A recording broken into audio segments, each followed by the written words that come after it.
good. There's something I want to ask you all, Derek and Seals. I want you all to take this first. And we've talked about this before, but I want to bring it back around because it just seems like something we need to continue to dig out. The term I call it performance exhaustion, where it's get the money, get the women, get the check, get the awards, get the house, get the car, and it's a way to compensate or band-aid some of those other stresses, hurts, and pains, and why men do that. And I want to dig deeper into that question as far as um you do it, but then you're gassing out, and then there's a crack. And you may tap into a vice, whether it's something you're watching, maybe something you're putting in your body, um, some other type of vice to try to dull or null that pain.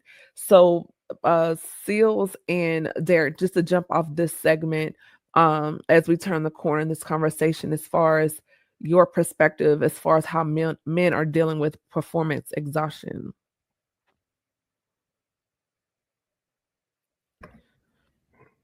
Yeah, that's a heavy question, Camille. It takes me back to one of the reasons why I've always been so driven. I was molested when I was younger. And so for me, the mindset was, okay, well, you won't ever be able to say that about me because I'm going to achieve all these other things. Even as a young person, that was my thing. So I, was great in school, sports, was a homecoming, all this other stuff, did all these things. And that drove me into career. That drove me into always wanting to be, hey, I'm gonna have all these accolades, but never wanting to deal with or have that conversation around that label. You could label me as everything else, but you won't be labeling me as that.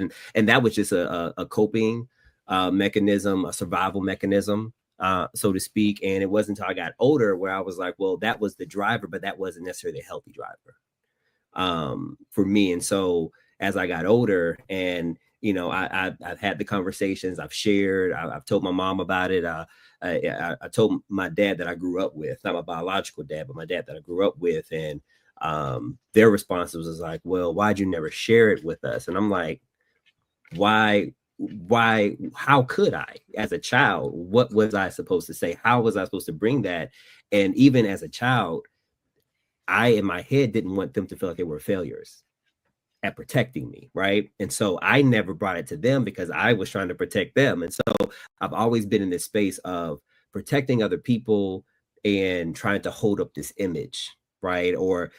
And so it wasn't until I got older where I was like, it's okay to share, but just figuring out how to share, getting to a point where I can stand on it and not be impacted by it. But really, and so some of that just came from seeing other brothers tell their stories, other brothers sharing.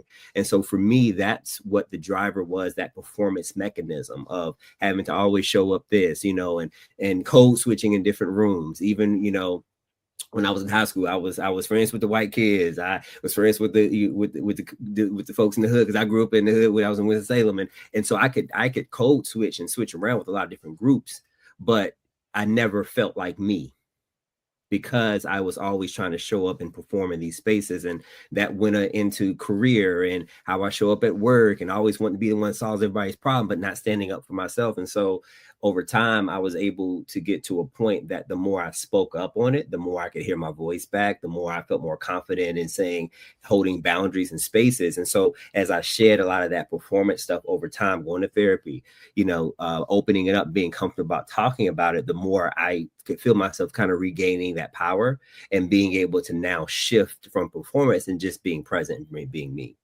And so that's been, and that's a constant journey, right? You get triggered, you go back to some old ways, but that's a constant journey for me that I am, still navigating and still finding my way through as I hit different seasons and different perspectives in my life. So. Seals. Those are great points, D. I'm gonna bring up something I feel like we all have gone through because I've heard all of you, and I feel like y'all all live some sort of busy lives, right? Where you kind of outrun yourself sometimes. But for me, I would say that a lot of our type of men, we are so busy with ourselves and our lives sometimes that we look for quick fixes instead of quick fixes. You could equate it to Band-Aids, right? We look for quick fixes so that we can get right back on the road, right? Instead of figuring out like what's really wrong with us and taking the long route to fix that. I kind of remind myself to like NASCAR or any kind of like racing where like the car is going fast, right? But it has to stop at that pit stop sometime. It can't keep going because you're going to burn yourself out. And that is what I do a lot. I'm still working on it. God is still working on it with me, because sometimes I try to outrun myself and not realizing that I'm burning myself down. I literally just got off a break. I didn't do any videos or any content for like 2 months because I was just like, I lost my why. I lost my reason to the why I'm doing this incredible thing that God has blessed me with. And I always said, once I lose vision of God in my work, then I need to stop. I need to recalibrate. I need to reconfigure. I need to make that pit stop, because now what I'm getting into is some sinful things, because if it's not God, it's sin.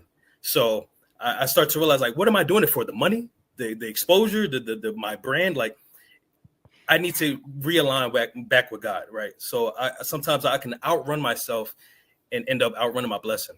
And that's something that I don't want to do, because I've done it before, you know? And once you outrun yourself, you run into mud real quick. So I love what you said, D, because you're very vulnerable with that, especially about how people label you based on your history. And sometimes your history repeats itself if you do not stop and give yourself a break and realign and reconfigure and get that connection with God once again.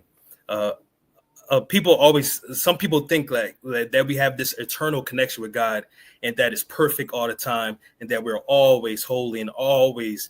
Sometimes you mess up, or sometimes you can get so happy with how things are going with your business or your career that you lose sight of the reason why you're in this position, right? Because we're human. But man, once you realign yourself, those clouds open back up, and now you're no longer burnt out. Now you're remembering the why, and now those blessings starts to pour back in. You know, so I thank God for His mercy, because I could be a fool sometimes. This human experience is imperfect, but I know my relationship with Him is perfect. So I always try to tell people that when you're noticing that you're burning out more and more again, remember your why with God. And that is the ultimate, because it is unlimited. We are limited. Once you have a source and you're plugged into something that's unlimited, like this lamp that I have on, or you know, this TV that as long as I plug it in and I pay that bill, it's going to keep going. But as soon as you plug out, it's a wrap. And you could try to turn yourself back on. You could try to provide your own power supply and electricity. You're just going to burn yourself out every single time. So that's big for me, reigniting your connection with God in the ultimate source. And that's going to keep you going on for as long as you can.